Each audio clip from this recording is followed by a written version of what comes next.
Baik,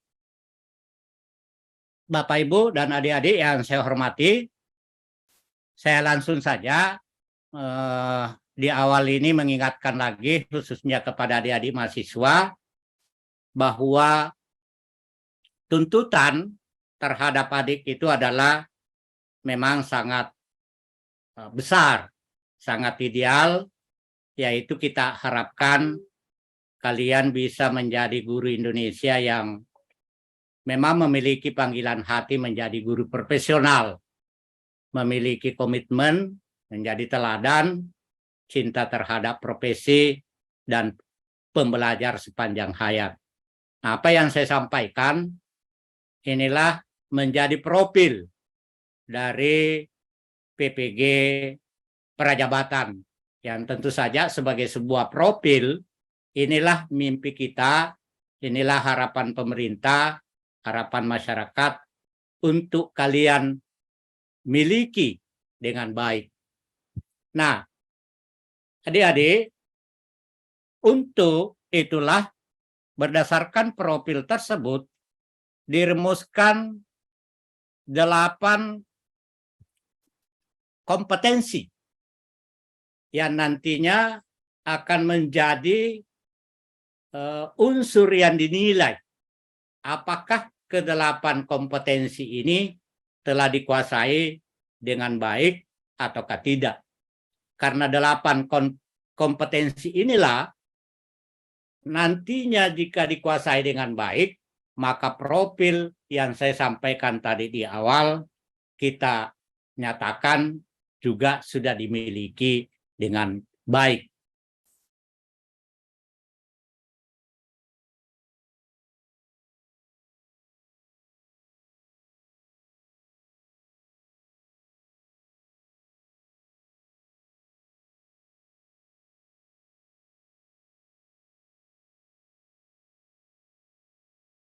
Suaranya termut, Pak.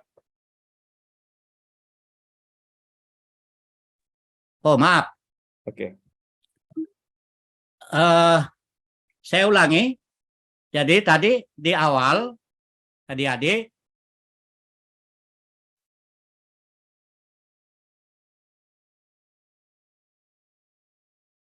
ada 8 kompetensi. Di awal saya mulai, adik-adik tentu sudah menguasai dengan baik profil prodi PPG Prajabatan, yaitu dari kalianlah kita mengharapkan lahirnya generasi baru guru Indonesia yang memiliki panggilan hati menjadi guru profesional.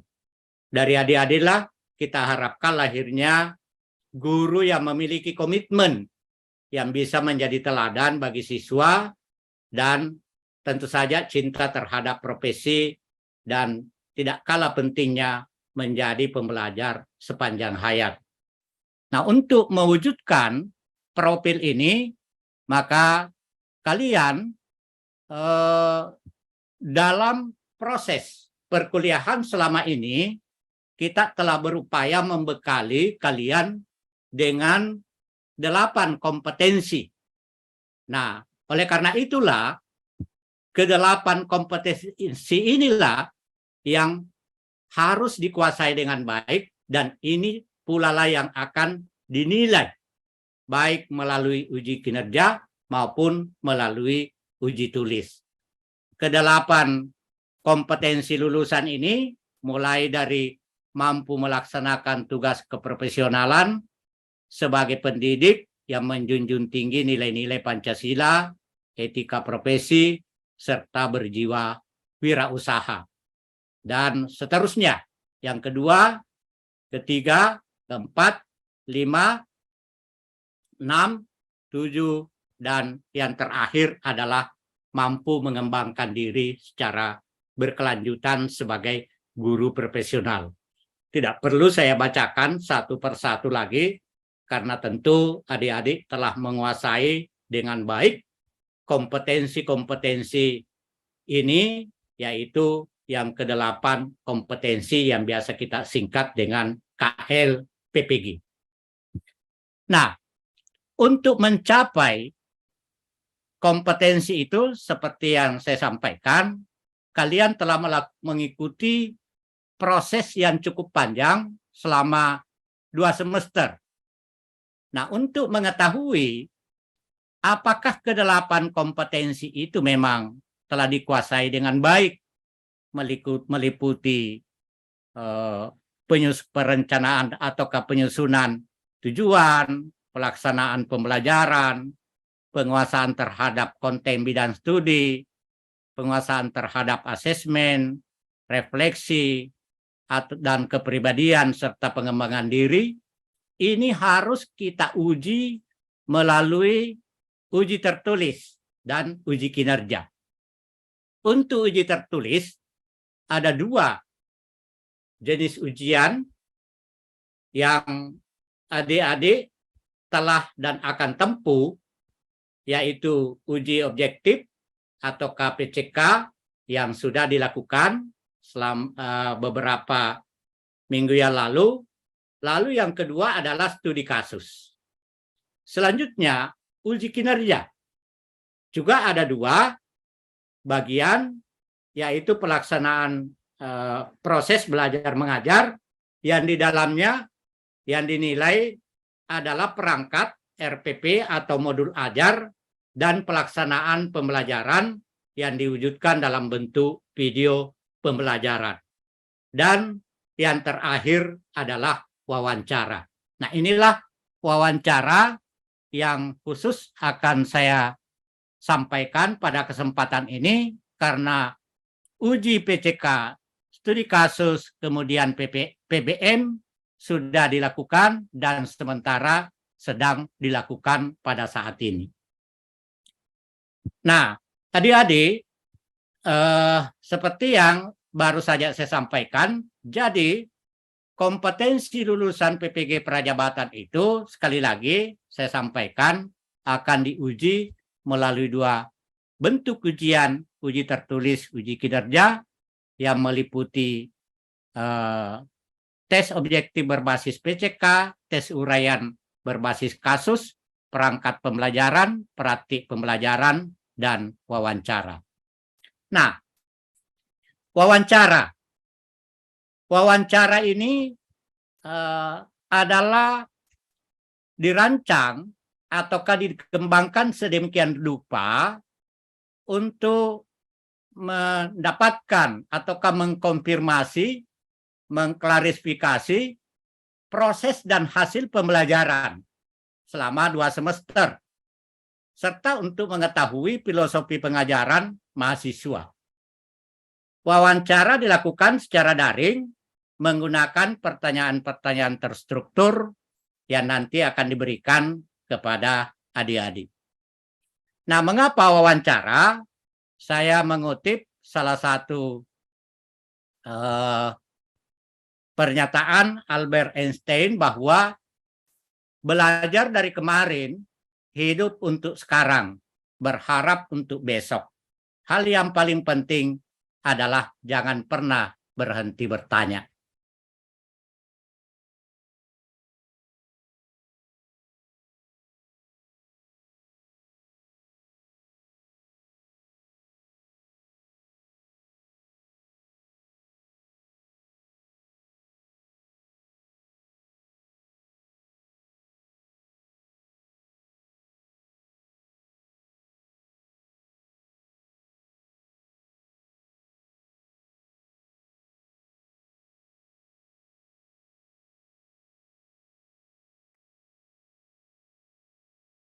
Lagi termut Pak Faisal?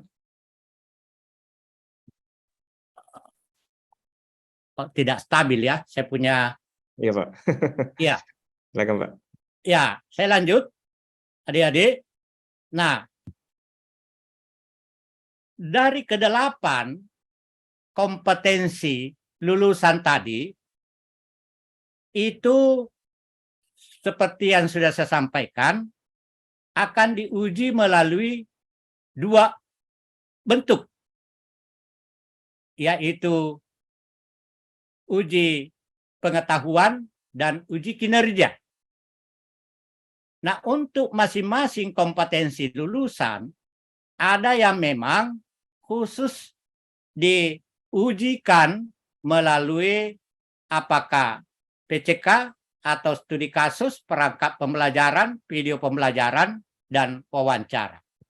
Untuk wawancara, itu nanti kita akan fokus menanyakan berkaitan dengan kompetensi yang pertama, yaitu mampu melaksanakan tugas keprofesian sebagai pendidik yang menjunjung tinggi nilai-nilai Pancasila dan etika profesi serta berjiwa wirausaha. Jadi ini fokus akan kita menanyakan berkaitan dengan penguasaan atau pencapaian kompetensi yang pertama.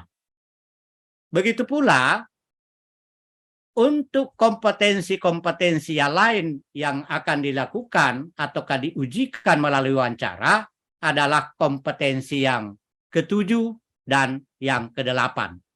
Yang ketujuh, mampu melakukan refleksi secara komprehensif, dan yang kedelapan, mampu mengembangkan diri secara berkelanjutan.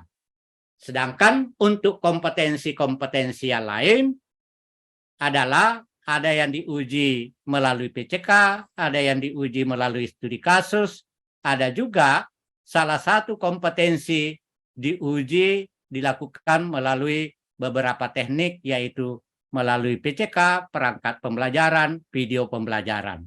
Jadi adik-adik, sebenarnya untuk wawancara ini kalian hanya difokus nanti untuk menyiapkan diri menjawab berkaitan dengan kompetensi yang pertama, kompetensi yang ketujuh, dan kompetensi yang kedelapan.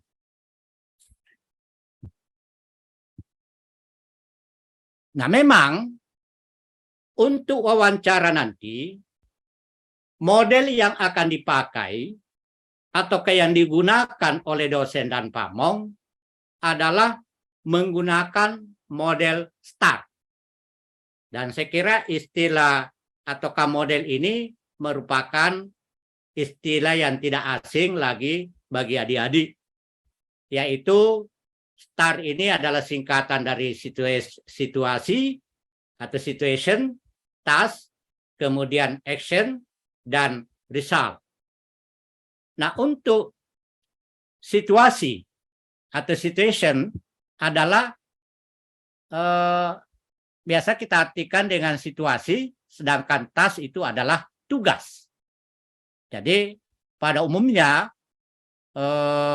menanyakan berkaitan dengan situasi. Selanjutnya, actionnya itu adalah apa yang telah dilakukan dan bagaimana pelaksanaannya.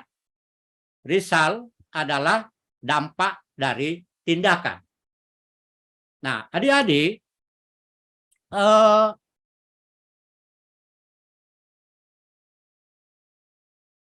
kembali saya sampaikan bahwa pertama-tama nanti di dalam proses wawancara, karena dosen di dalam melakukan wawancara harus menggunakan model ini, yaitu model STAR. Oleh karena itu, pasti dalam wawancara nanti, dosen akan menanyakan berkaitan dengan situasi. Situasi yang berkaitan dengan kompetensi pertama, situasi yang berkaitan dengan kompetensi ketujuh, dan situasi yang berkaitan dengan kompetensi kedelapan. Nah, apa yang dimaksud situasi? Tadi sudah saya sampaikan bahwa intinya situasi itu adalah nanti kalian diharapkan atau akan diajukan pertanyaan sehingga kalian bisa menggambarkan tentang situasi. Apa artinya?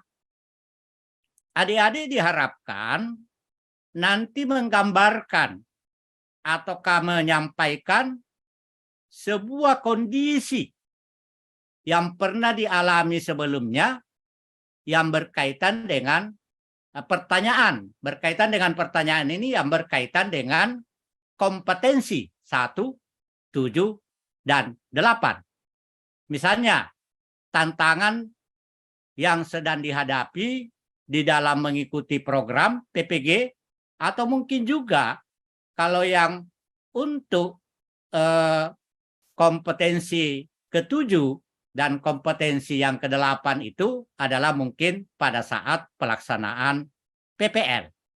Nah, itu situasi. Jadi pertanyaannya pasti berkisar di situ, yaitu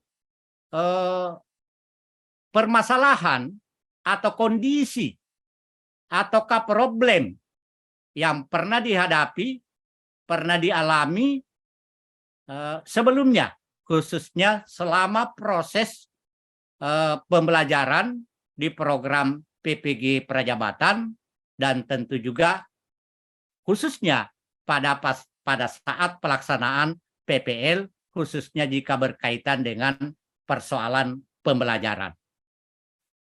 Sedangkan tas itu nanti pasti pewawancara akan menanyakan apa peran kalian, apa tugas kalian dalam kondisi tersebut, khususnya dalam upaya untuk mengatasinya.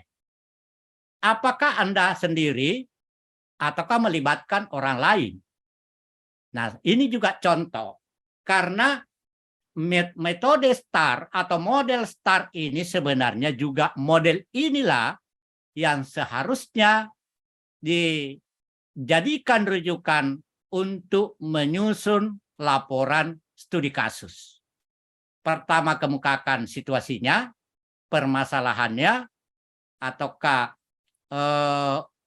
kondisi yang dianggap bermasalah, baik dalam proses pembelajaran maupun aktivitas-aktivitas yang lain di sekolah misalnya. Lalu apa peran Anda? Nah, di dalam rubrik penilaian studi kasus, tapi ini sudah tidak bisa lagi karena sudah berlalu, jika Anda atau kalian tidak menuliskan ada peran orang lain di dalam menangani situasi yang muncul, maka skornya pasti tidak bisa sangat baik-baik, tetapi skornya adalah kurang. Mengapa? Karena di dalam model ini, model STAR, selalu harus ataukah selalu menjawab pertanyaan tas itu, peran, ataukah apa yang menjadi tugas, apa yang menjadi tanggung jawab dalam situasi tersebut. Jadi seharusnya dalam laporan studi kasus, kita harus mengemukakan apa yang menjadi tugas Anda, dan selain Anda sebagai penulis, tentu juga apakah melibatkan orang lain, misalnya melibatkan wali kelas, melibatkan kepala sekolah, melibatkan orang tua, dan sebagainya. Jika itu dikemukakan, maka tentu nilainya jauh lebih baik jika memang sama sekali tidak menuliskan peran. Nah, begitu pula dalam wawancara nanti, pada saat Anda diminta mengemukakan ataukah menggambarkan tentang situasi berkaitan dengan kompetensi pertama ataukah kedua dan yang ketiga, maka sebaiknya Anda mengemukakan apa tugas dan tanggung jawab kalian dalam situasi tersebut. Atau apa tuntutan, apa tugas yang harus dilakukan, atau tugas apa yang perlu dilakukan, dan kalau perlu kemukakan argumen bahwa tugas tersebut sangat penting untuk dilakukan oleh Anda atau oleh adik-adik. Jadi sehingga boleh dikata tugas ini dianggap sebagai target atau bahkan solusi yang ingin dicapai. Jadi sekali lagi, adik-adik ingat, pertama, pasti nanti ada pertanyaan berkaitan situasi. Berkaitan yang kedua adalah tas, yaitu apa tugas, apa tanggung jawab Anda, dan bagaimana keterlibatan orang yang lain. Setelah ditanyakan berkaitan dengan situasi, baik situasi karena 3 kompetensi, situasi untuk kompetensi pertama, kompetensi ke-7, dan ke-8, begitu pula task atau peran tanggung jawab Anda, maka berikutnya pasti akan ditanyakan berkaitan dengan action, tindakan. Bagaimana cara adik-adik, bagaimana cara kalian menyelesaikan tugas atau menyelesaikan permasalahan yang telah dipaparkan di awal, yaitu dipaparkan pada bagian situasi. Jadi, bagaimana cara mengatasinya? Misalnya, anak tidak memiliki motivasi belajar, dikemukakan beberapa bukti-bukti berdasarkan hal tersebut. Saya membaca ataukah mencari dalam referensi upaya yang bisa dilakukan untuk mengatasi permasalahan rendahnya motivasi belajar siswa. Ternyata dari beberapa referensi di situ dinyatakan bahwa salah satu upaya yang dapat dipakai ataukah digunakan adalah menggunakan media yang bisa menarik perhatian siswa. Nah, seperti itu situasinya, yaitu siswa tidak memiliki motivasi belajar yang tinggi, lalu Anda berperan, berupaya untuk mencari upaya, yaitu dengan memanfaatkan media yang menarik. Nah, actionnya bagaimana? Maka actionnya tentu saja langkah-langkah ataukah tahapan-tahapan ataukah sintaks pemanfaatan ataukah penggunaan media tadi untuk mengatasi permasalahan yang telah dipaparkan pada situation ataukah pada situasi. Jadi dipaparkan langkahnya dengan sistematis. Bahwa pertama yang saya lakukan adalah misalnya menyiapkan media, ataukah pertama menyiapkan perangkat pembelajaran yang akan dipakai, disertai dengan media yang menarik dan seterusnya sampai langkah-langkah terakhir.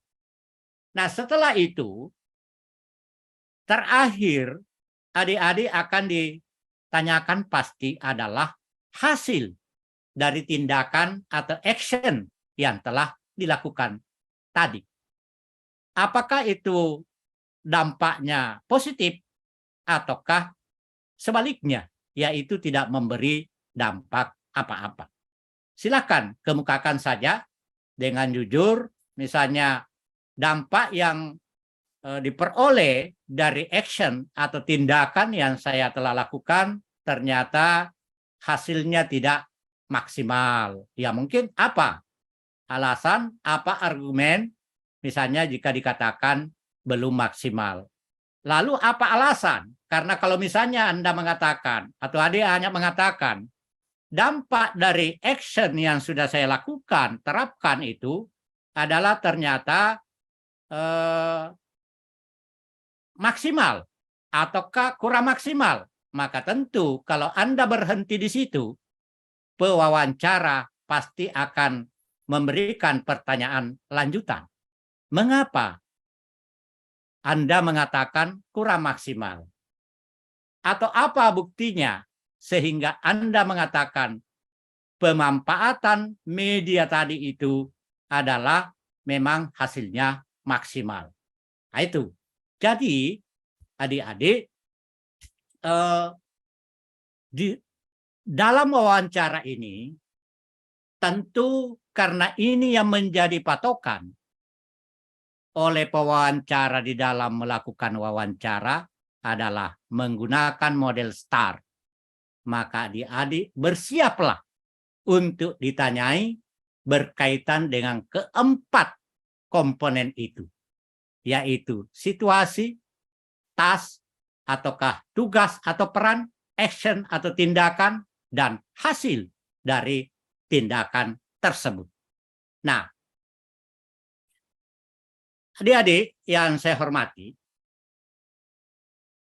dosen nanti pasti di awal akan melakukan pertanyaan pembuka atau pertanyaan-pertanyaan awal. Ya, mungkin cerita-cerita ringan.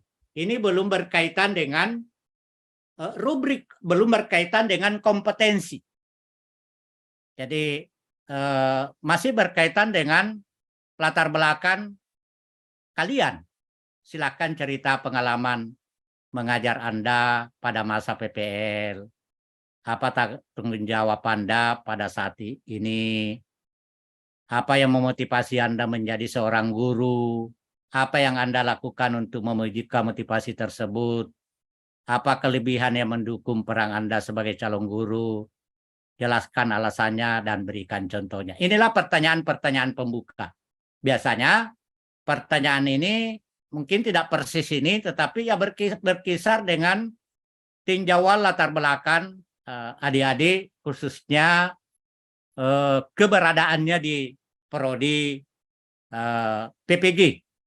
Tentu tidak lagi kita akan tanyakan siapa nama, alamatnya, asal perguruan tinggi, karena biodata kalian sebenarnya sudah ada dalam LMS. Jadi biasanya pertanyaan awal pembuka itu berkaitan dengan apa yang saya contohkan ini. Nah, setelah itu penguji akan masuk ke wawancara inti. Yaitu pertama, tentu kalau dosennya memang atau wawancaranya itu melakukan pertanyaan secara berurut, maka pasti yang akan ditanyakan berkaitan dengan kompetensi lulusan yang pertama, yaitu mampu melaksanakan tugas keprofesian sebagai pendidik yang menjunjung tinggi nilai-nilai Pancasila dan etika profesi serta berjiwa wirausaha. Nah, di sini Anda akan diberikan skor 9 atau 10, skor baik sekali, jika memang di dalam hasil wawancara itu ditemukan dari metode STAR tadi, yaitu situasi, task, kemudian action, dan result atau hasil, Anda memang mendorong semua pihak yang terlibat dalam suatu pekerjaan untuk menjaga integritas. Ya, memang antara rubrik sebenarnya dengan model pertanyaan ataukah yang akan ditanyakan itu adalah agak-agak perlu analisis, khususnya dari pewawancara itu. Tetapi harapan saya, adik-adik nanti jika ditanyai berkaitan dengan tugas keprofesian sebagai pendidik yang menjunjung tinggi nilai-nilai Pancasila dan etika profesi serta berjiwa wirausaha, usahakan pada saat, pada situasi, pada task, dan pada actionnya itu, di situ Anda menyampaikan adanya pelibatan orang lain. Yaitu ini bisa dimaknai mendorong semua pihak yang terlibat dalam suatu pekerjaan untuk menjaga integritas. Nah, ini perlu diperhatikan. Karena jika situasi yang Anda paparkan baik, situasi yang Anda paparkan jelas, task Anda jelas, action-nya jelas, kemudian resultnya juga baik ataukah jelas, tetapi tidak melibatkan orang lain dalam STAR tadi itu, maka skor kalian hanya kemungkinan besar pewawancara akan memberikan skor baik. Dan tentu akan memilih 6, 7, 8 tentu berkaitan dengan kemampuan Anda menjawab dengan bahasa yang baik, kemampuan Anda dengan menjawab dengan intonasi yang baik, lancar, dan tentu dengan sikap yang baik, maka kemungkinan akan diberikan skor 8. Tetapi kalau kurang dari misalnya bahasa, intonasi, sikap atau perilaku saat wawancara adalah kurang baik, tentu kemungkinan besar pewawancara akan hanya memberikan skor 6. Nah, adik-adik yang saya hormati, kemungkinan besar nanti untuk kompetensi yang pertama ini, pertanyaan yang akan ditanyakan oleh pewawancara adalah tentu berkaitan seperti yang saya katakan tadi, kompetensi yang pertama.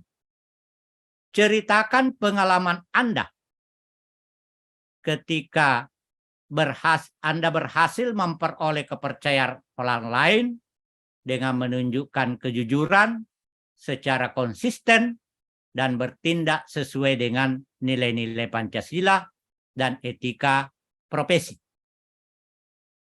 Bagaimana situasinya? Ya, jadi Anda diharapkan menceritakan pengalamannya berkaitan dengan kejujuran dan kekonsistenan di dalam bertindak dan beretika. Nah, untuk menunjukkan contoh ini, tentu dari sekarang adik-adik sudah harus menyiapkan dan diupayakan apa yang dicontohkan itu adalah pengalaman selama masa mengikuti program PPG. Karena setelah Anda contohkan, kalau Anda tidak mengemukakan situasinya langsung, maka pasti pewawancara akan menanyakan, bagaimana situasinya?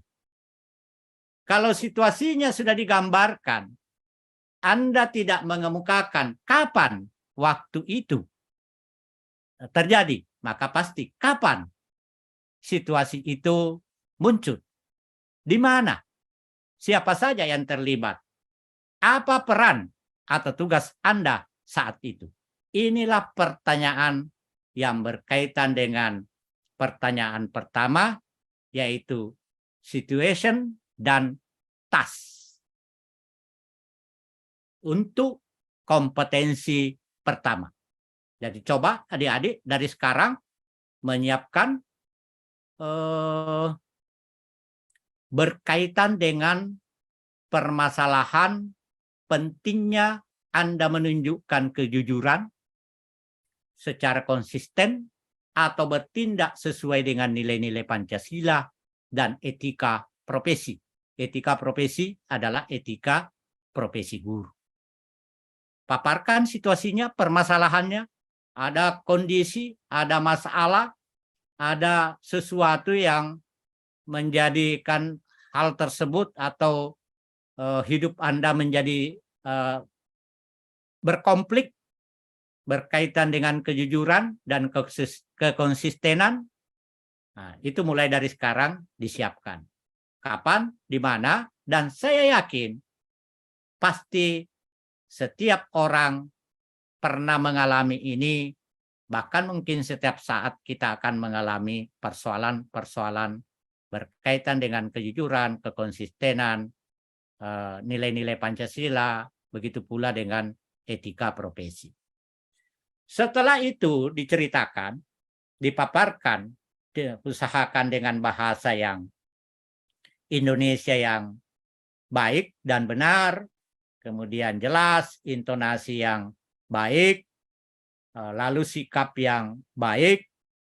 Selanjutnya, kalau di dalam paparan Anda belum langsung mengemukakan, karena ada orang juga biasanya ditanya, baru satu pertanyaan sudah menjawab pertanyaan yang kedua. Tiba-tiba sudah mengatakan yang saya lakukan untuk mengatasi hal tersebut, padahal belum ditanyakan. Maka tentu saja kalau itu dilakukan tidak ada masalah. Pasti pewawancara dosen pamong akan mencatat bahwa oh ini adalah action. Lalu berikutnya setelah mengemukakan langkah-langkahnya, tahapan-tahapan yang dilakukan untuk mengatasi permasalahan yang dikemukakan pada situasi, maka berikutnya jika Anda belum menjelaskan mengapa penting itu dilakukan, maka pasti dosen pamong akan menanyakan mengapa Anda melakukan langkah tersebut.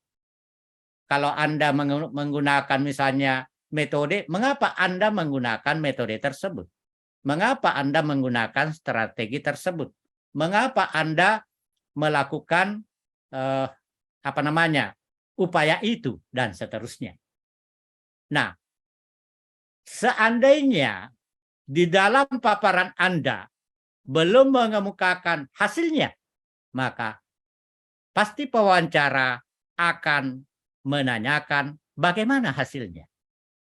Nah, jika sudah disampaikan hasilnya dengan baik, maka selesailah untuk pertanyaan berkaitan dengan kompetensi pertama. Berikutnya, kompetensi yang ketujuh, yaitu kompetensi yang bagian kedua. Di sini ada tiga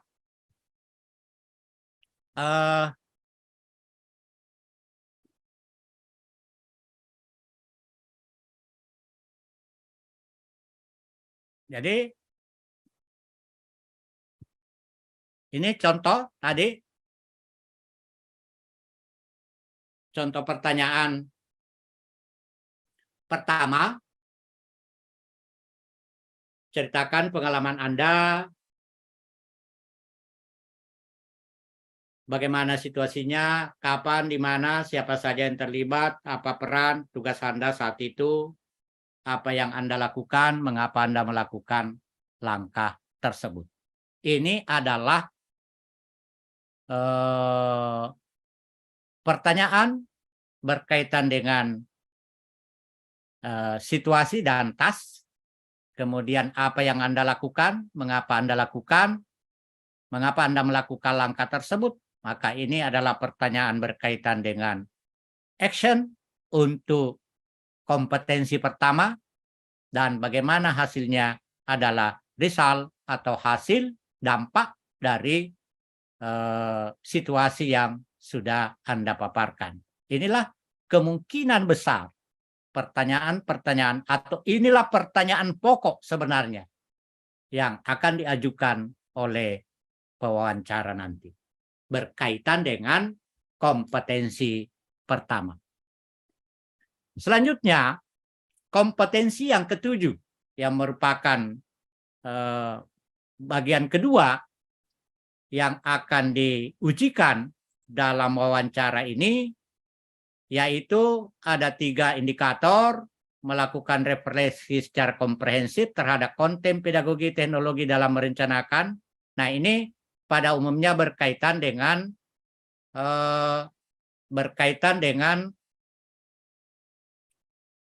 refleksi secara komprehensif berkaitan dengan konten pedagogi teknologi dalam merencanakan, melaksanakan, dan mengevaluasi pembelajaran untuk meningkatkan kualitas pembelajaran secara berkelanjutan. Nah, di sini ada 3 indikator. Melakukan refleksi berkaitan dalam perencanaan, merencanakan pembelajaran. Kemudian indikator kedua, pelaksanaan pembelajaran, dan yang ketiga adalah evaluasi pembelajaran. Nah, untuk kompetensi yang ketujuh ini yang merupakan bagian kedua yang akan ditanyakan, nanti adik-adik tentu kita harap bisa mendapatkan skor baik sekali. Tidak usah 10, 9 saja sekira sudah cukup. Jika memang di dalam proses wawancara dengan menggunakan metode STAR berkaitan dengan kompetensi yang kedua, Anda memang di situ bisa memaparkan atau dalam paparannya, baik paparan situasi, paparan task, action, dan result, di situ kita bisa menemukan bahwa kalian memang sudah menerapkan hasil refleksi secara komprehensif terhadap konten pedagogi dan teknologi dalam merencanakan pembelajaran. Nah, untuk kompetensi yang kedua, adik-adik, sebaiknya situasi yang dipaparkan atau permasalahan yang dimunculkan adalah permasalahan pembelajaran yang ditemukan pada masa PPN. Kalau tadi yang pertama itu adalah permasalahan yang mungkin saja ditemukan dalam proses perkuliahan, begitu pula dalam proses PPL, tetapi tidak berkaitan langsung dengan proses pembelajaran. Sedangkan untuk kompetensi yang kedua ini, upayakan di dalam memaparkan situasi, memaparkan task, memaparkan action, memaparkan result, Anda di situ memunculkan tentang perencanaan pembelajaran. Nah, untuk itu, saya memulai berupaya untuk mengatasi permasalahan tersebut dengan menyiapkan rancangan pembelajaran yang baik. Setelah itu, saya melaksanakan pembelajaran dengan memampatkan model pembelajaran dan tidak lupa memampatkan ataukah menggunakan misalnya media berbasis komputer dan sebagainya, atau media-media ataukah proses pembelajaran memampatkan teknologi. Begitu pula dengan evaluasi. Jadi upayakan munculkan di dalam jawabannya itu ada perencanaan, ada pelaksanaan, dan ada evaluasi pembelajaran dengan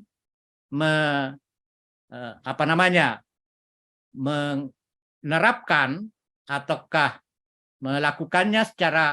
dilakukan secara komprehensif yang mencakup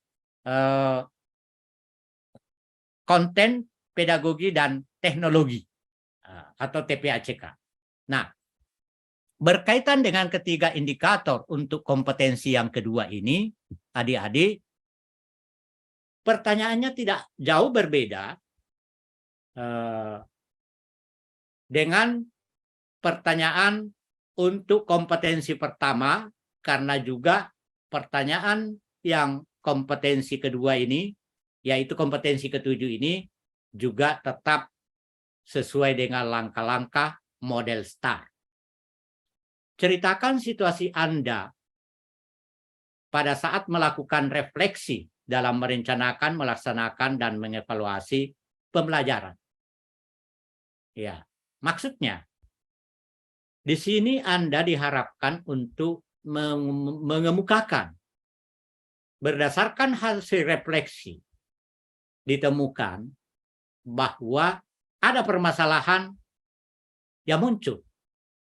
Apakah itu dalam perencanaan, dalam pelaksanaan, atau evaluasi pembelajaran, ataukah hasil dari perencanaan, pelaksanaan, dan evaluasi ini, di mana misalnya literasi anak rendah, ataukah literasi numerasi anak sangat sangat lemah, sangat rendah.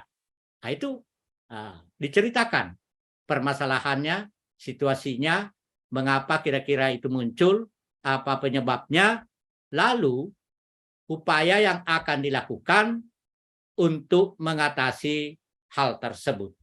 Nah, lalu berikutnya yang kedua, upaya apa yang Anda lakukan untuk mengatasi situasi yang dikemukakan tadi. Ya, tentu di sini dipaparkanlah langkah-langkah. Langkah-langkahnya itu seperti yang saya sampaikan tadi, sebaiknya mulai langkah perencanaan, langkah pelaksanaan, dan langkah evaluasi lebih secara sistematis.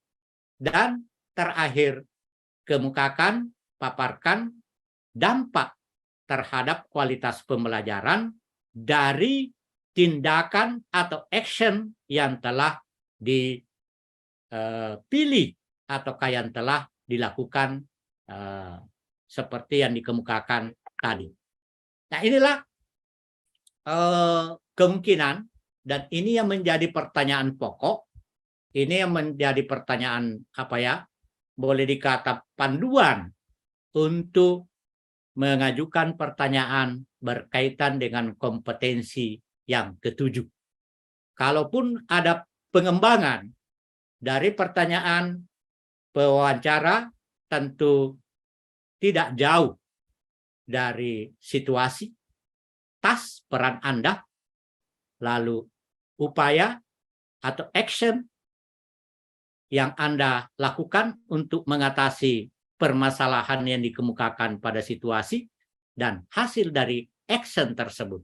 Tetapi untuk kompetensi ketujuh ini berkenaan ataukah mengarah pada refleksi secara komprehensif, apakah konten, pedagogi, teknologi dalam merencanakan, melaksanakan, dan mengevaluasi pembelajaran. Selanjutnya, adik-adik, adalah untuk kompetensi terakhir, yang ketiga, yang merupakan kompetensi ke-8, mampu mengembangkan diri secara berkelanjutan sebagai guru profesional. Nah, di sini mengajak pihak lain untuk menerapkan hasil pembelajaran. Nah, kunci atau key untuk mendapatkan baik sekali, maka di result ataukah hasil atau dampak Anda paparkan di situ upaya yang telah dilakukan agar apa yang telah Anda upayakan selama ini, lakukan selama ini, Anda ada pernyataan mengajak pihak lain dengan melalui berbagai cara, sehingga hasil pembelajaran yang memang baik atau praktik baik yang telah dilakukan itu bisa dimanfaatkan oleh orang lain. Nah, ini jadi menerapkan hasil pembelajaran secara berkelanjutan melalui praktik baik, publikasi atau jejaring dengan sejawat profesi, dan akan menjadi baik sekali jika ada ajakan.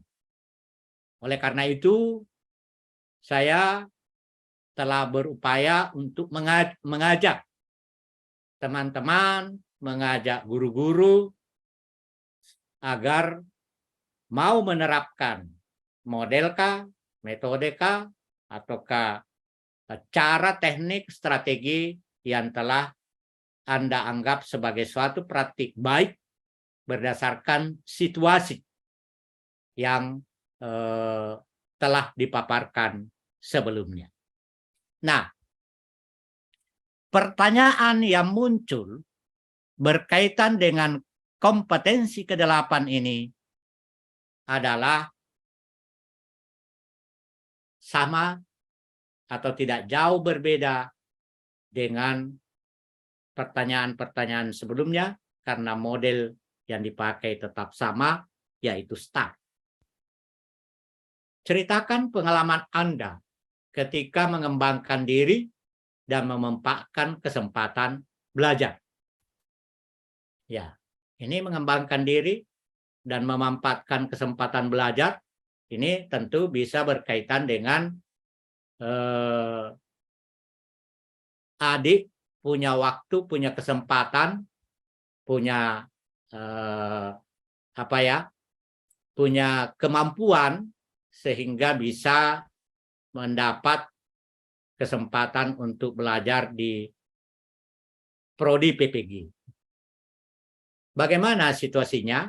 Munculkan permasalahan, mungkin di dalam upaya mengembangkan diri untuk memanfaatkan kesempatan belajar itu, ada kondisi, ada permasalahan yang muncul. Ada tantangan yang tentu jika itu dibiarkan, tidak ditangani dengan baik, maka itu pasti akan menghambat kalian untuk menjadi guru profesional. Bahkan mungkin akan gagal. Nah, kapan itu? Ya mungkin ceritakan pada waktu tinggal di asrama, pada waktu mengikuti proses perkuliahan dan sebagainya. Di mana siapa saja yang terlibat? Ya, apakah ada keterlibatan dosen kalau proses belajar mengajar, keterlibatan pimpinan, keterlibatan pengurus asrama, misalnya. Apa tugas Anda pada waktu itu? Ya, apa peran Anda? Ya, mungkin saja Anda berperan untuk meminta bantuan, menyiapkan segala sesuatunya untuk melaksanakan ataukah melakukan upaya-upaya sehingga permasalahannya itu bisa terselesaikan. Lalu berikutnya, kalau tidak Anda berhenti hanya apa tugas Anda pada waktu itu, tidak dilanjutkan dengan jawaban apa yang Anda lakukan atau action, tindakan apa yang Anda lakukan, maka pewawancara pasti akan mengejar. Nah, apa yang adik lakukan pada waktu itu setelah muncul permasalahan seperti yang disampaikan tadi? Mengapa Anda melakukan itu? Mengapa Anda memilih cara itu? Mengapa teknik itu yang dipilih? Dan seterusnya. Lalu terakhir adalah bagaimana hasilnya? Nah, inilah adik-adik pertanyaan-pertanyaan pokok yang nanti akan muncul pada saat pelaksanaan wawancara untuk mengetahui kemampuan adik berkaitan dengan 3 kompetensi itu. Nah, adik-adik, jangan berpikir bahwa pertanyaan itu adalah hanya betul-betul itu saja. Tidak tertutup kemungkinan dosen itu atau kapamong yang mewawancarai kita merasa bahwa pertanyaan standar tadi itu, yang saya contohkan standar itu 1, 2, 3. Situasi, action, dan dampak ataukah risalnya. Itu kan pertanyaan standarnya itu 3 tadi. Kemungkinan besar pada setiap bagian itu, dosen atau pamong akan memberikan pertanyaan lanjutan. Pertanyaan lanjutan itu biasanya tentu sangat erat kaitannya dengan jawaban kita. Jelaskan sebuah situasi ketika. Ya mungkin saja karena yang dijelaskan ini adalah situasi tertentu. Misalnya situasi saat di dalam ruang kuliah. Jelaskan coba bagaimana situasinya ketika adik atau ketika Anda setelah di ruang kuliah. Nah, bisa itulah contoh pertanyaan lanjutan yang mungkin saja dimunculkan oleh penanya yang berkaitan dengan situasi.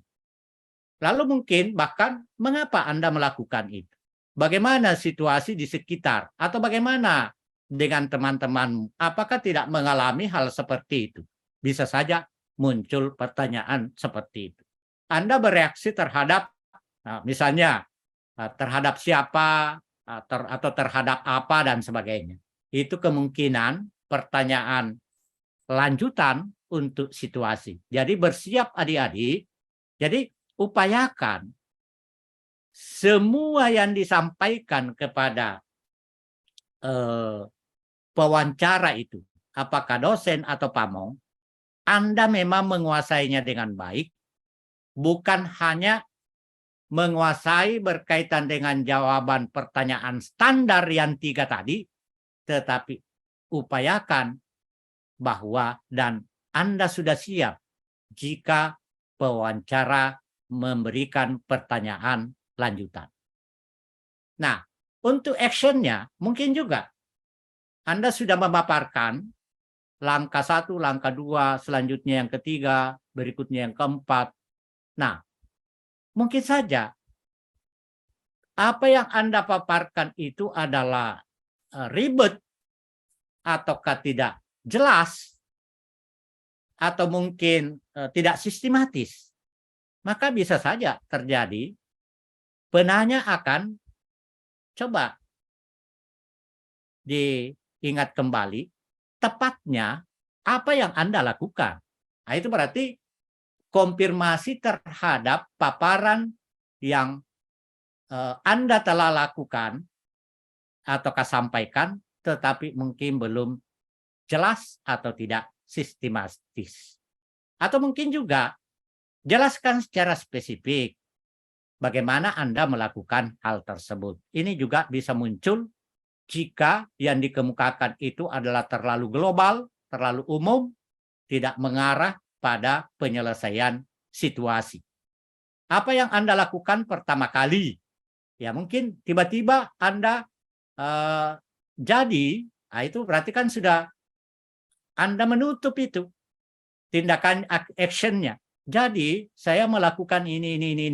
Nah itu berarti tidak ada pembuka ataukah pendahuluan, maka kemungkinan besar penanya pewawancara akan menanyakan apa yang Anda lakukan pertama kali. Atau coba Anda kemukakan secara sistematis dari awal. Nah, setelah itu, jelaskan peran spesifik Anda. Mungkin di dalam memaparkan actionnya itu, di situ tidak jelas apa peran, tapi seolah ada langkah-langkah guru menjelaskan tentang ini, guru menyampaikan ini. Nah, pernyataan guru itu kan tidak jelas.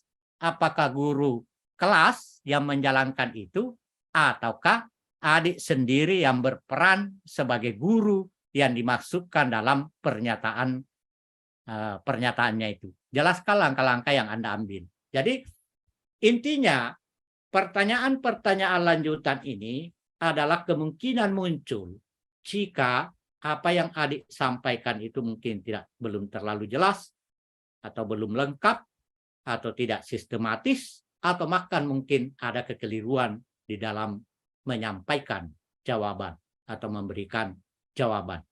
Untuk hasil ataukah pertanyaan lanjutan untuk pertanyaan pokok yang ketiga, apa hasilnya? Mungkin saja Anda sudah memaparkan resultnya itu dengan kalimat yang panjang-panjang tetapi tidak jelas. Maka mungkin saja penanya dengan singkat akan bertanya, apa hasilnya? Nah, kan bisa saja mengatakan begitu, apa hasilnya? Bagaimana hal itu dapat berhasil? Apa yang terjadi sebagai hasilnya? Apa umpan balik yang Anda dapatkan?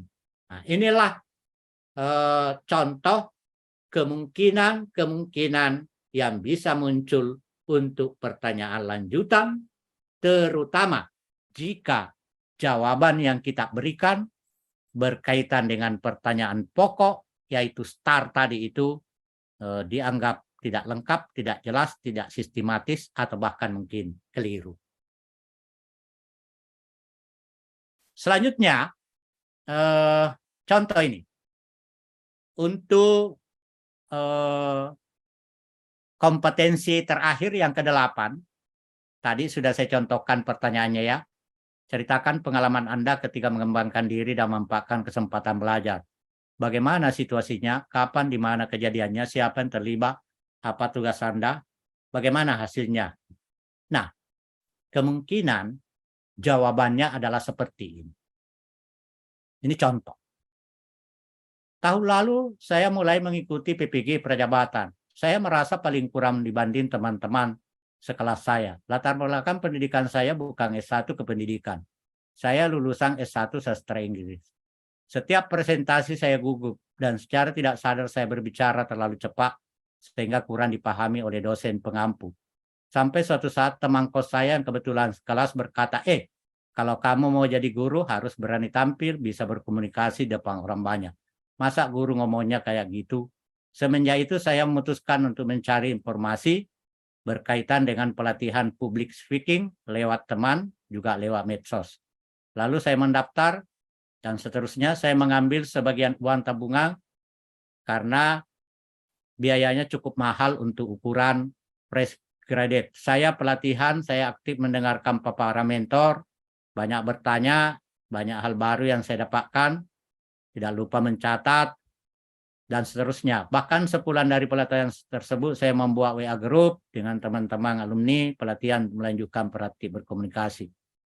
Beberapa kali saya mengajak teman-teman alumni untuk bertemu secara daring, saling mengevaluasi. Jadi ada kalanya saya menjadi pembicara, lalu teman-teman observasi memberi umpan balik, begitu pula sebaliknya. 2 bulan ini saya menjadi lebih percaya diri, berbicara di depan umum, saya tidak lagi berbicara terlalu cepat, saya melihat dosen saya mengangguk-angguk, saya presentasi, teman kos yang dulu mengkritik saya juga mengakui kalau sekarang saya pantas menjadi guru. Alhamdulillah, lega dan puas rasanya. Ini contoh jawaban yang dijadikan satu, yang di dalamnya sudah memuat jawaban pertanyaan start. Jadi ini contoh jawaban dari seorang mahasiswa yang ditanyakan berkaitan dengan kompetensi ke-8. Apa tadi kompetensi ke-8? Adik-adik ingat, yaitu mampu mengembangkan diri secara berkelanjutan sebagai guru profesional. Ceritakan pengalaman Anda ketika mengembangkan diri dan memanfaatkan kesempatan belajar. Nah, yang diwawancarai mengemukakan.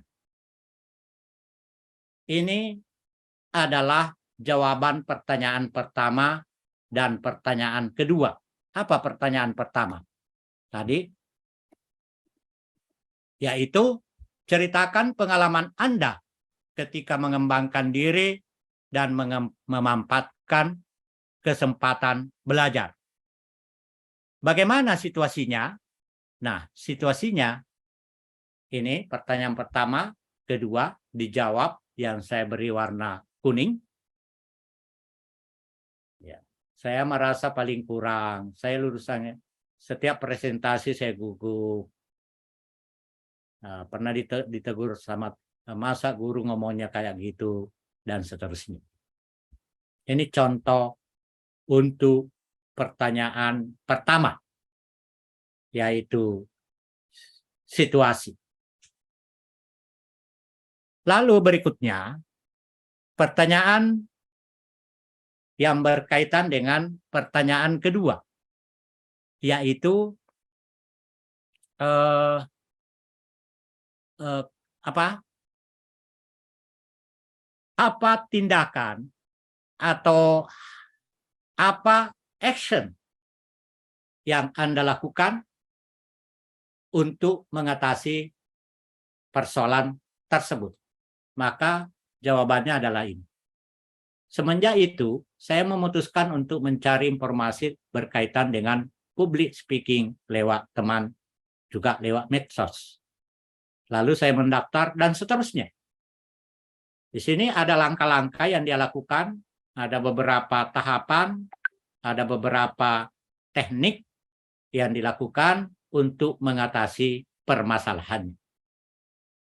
Dan yang terakhir, apa dampak atau hasil atau result?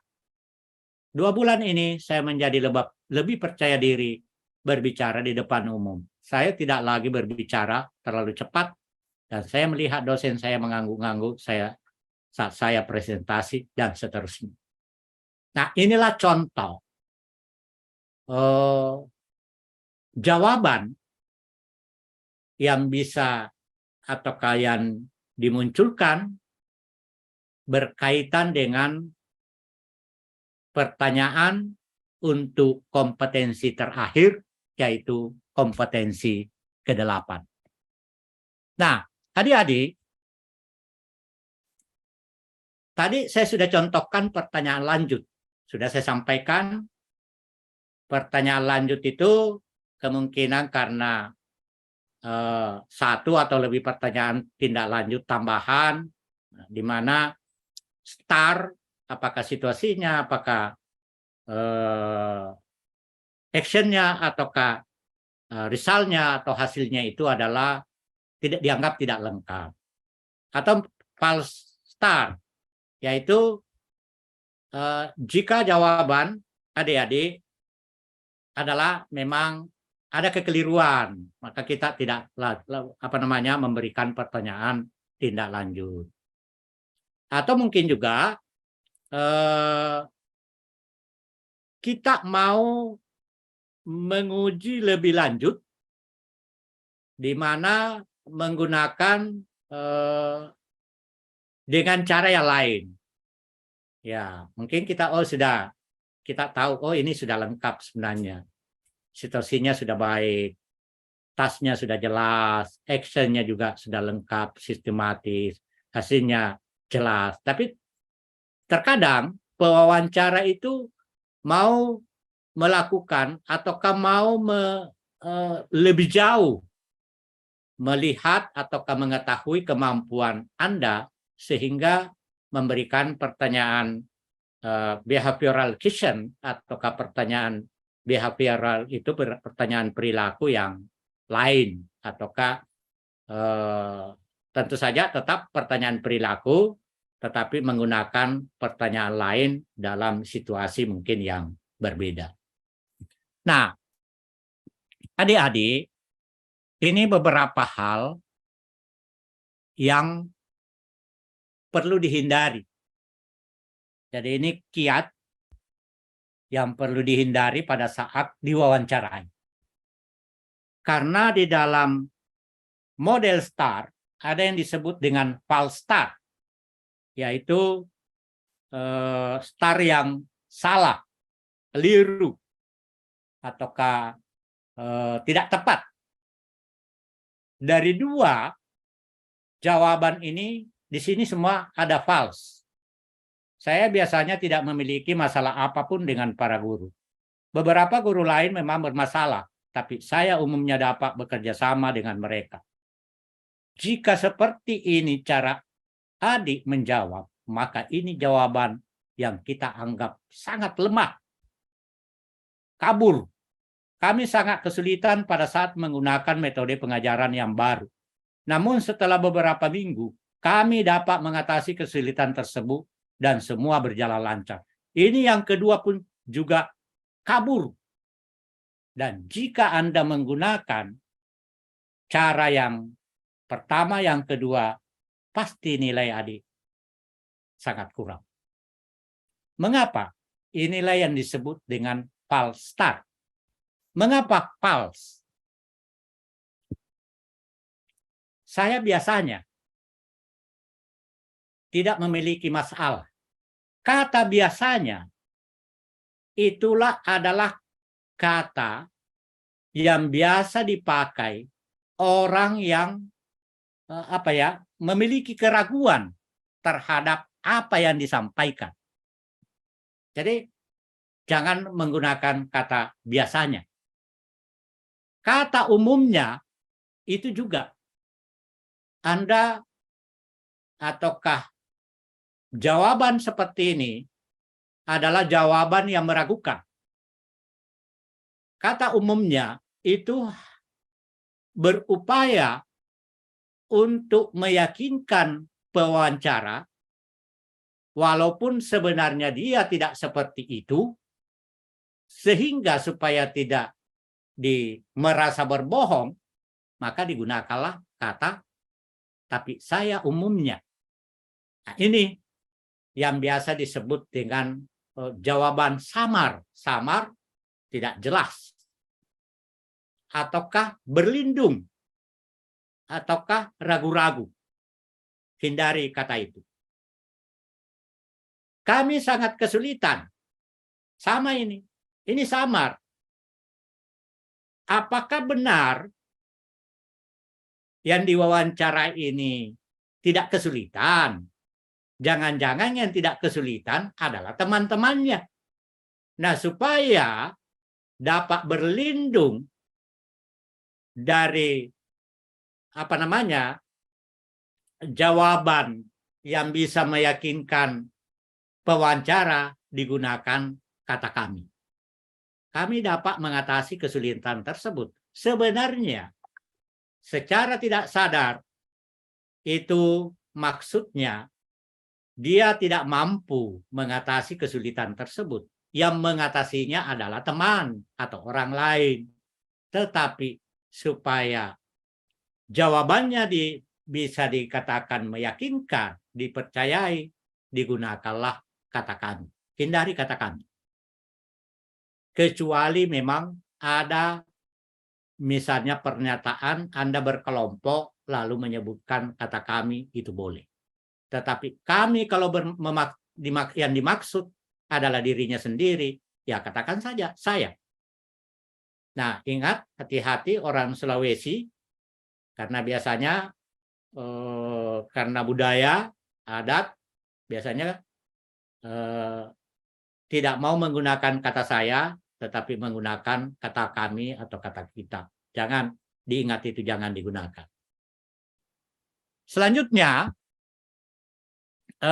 fals berikutnya, saya yakin bahwa setiap murid memiliki potensi untuk menghasilkan ide-ide baru, walaupun ide tersebut kontroversial. Saya pikir jika orang tua diajak berdiskusi untuk sebuah perubahan yang terjadi di sekolah, mereka akan dapat menerimanya dengan baik. Ini juga samar, tidak jelas, false. Mengapa? Kata yakin. Penggunaan kata yakin, saya yakin, Pak, bahwa benarkah itu? Misalnya pewawancara mengatakan, benarkah apa yang kamu katakan tadi? Bahwa setiap murid itu memiliki potensi. Maka Anda mau meyakinkan pewawancara, Anda mengatakan, saya yakin Pak, saya yakin Bu, bahwa setiap murid, nah kalau sudah menjawab saya yakin, maka pasti pewawancara akan mencatat bahwa Anda bukan memaparkan kenyataan yang terjadi, tetapi Anda menyampaikan opini. Saya pikir jika orang tua diajak berdiskusi, itu adalah opini, bukan realita, bukan sesuatu yang merupakan hal empirik yang bisa ditemukan dalam kehidupan sehari-hari. Hindari opini. Jadi hindari jawaban bersifat opini. Saya yakin, saya pikir, dalam benak saya, dalam pikiran saya, itu adalah opini. Ya, jadi hindari jawaban yang mengandung opini. Yang berikutnya, jika saya yang diberikan wewenang untuk memutuskan. Saya tidak akan mengeluarkan murid tersebut sampai saya mendapatkan informasi lebih lanjut. Jika nanti saya mendapatkan respon yang tidak menyenangkan seperti itu lagi, saya akan tahu bagaimana mengatasinya. Nah, ini juga adalah jawaban yang bukan berorientasi pada kenyataan yang ada sekarang ini, ada saat ini. Tetapi itu adalah jawaban teoritis, berorientasi masa depan. Jika, maka. Nah, jika, itu adalah teoritis. Saya tidak akan mengeluarkan murid tersebut. Itu adalah orientasi masa depan. Jika saya akan, nah itu berarti kata akan itu kan belum terjadi. Padahal yang diharapkan disampaikan pada proses wawancara itu, apa yang terjadi? Apa yang diatasi? Bukan jawaban, bukan penyampaian atau argumentasi yang bersifat teoritis atau berorientasi seolah-olah nanti akan diatasi. Tidak boleh seperti itu. Itu adalah jawaban yang false. Nah, tentu ini harapan kita tentu saja pertanyaan nanti yang diajukan oleh pewawancara, apakah itu dosen maupun pamong, tentu harus menggunakan pertanyaan behavior. Tidak boleh melakukan pertanyaan teoritikal, karena jika pertanyaan teoritikal tidak tertutup kemungkinan kalian juga akan menjawab secara teoritikal, akan, jika, maka, dan sebagainya. Pertanyaan leading, pertanyaan statement, pertanyaan opinion. Ya, inilah 2, 3, 4, 5 diharapkan tidak dilakukan atau digunakan oleh dosen dan pamong, tetapi karena sesuai dengan model STAR harus menggunakan pertanyaan perilaku. Adik-adik, ini tentu kita juga harapkan di dalam bertanya nanti tentu dosen pamong berupaya mengacu pada pertanyaan yang sudah disediakan. Nah, itu pertanyaan pokok tadi. Pertanyaan berkaitan situasi, task, pertanyaan berkaitan dengan action, dan pertanyaan berkaitan dengan hasil. Bahasa yang mudah dipahami, bisa dikembangkan pertanyaan acuan tadi, tetapi jika memang diperlukan, perlu ada follow-up question, pertanyaan lanjutan. Saya kira itu yang perlu saya sampaikan pada kesempatan ini. Semoga bermanfaat bagi adik-adik. Terima kasih. Assalamualaikum warahmatullahi wabarakatuh.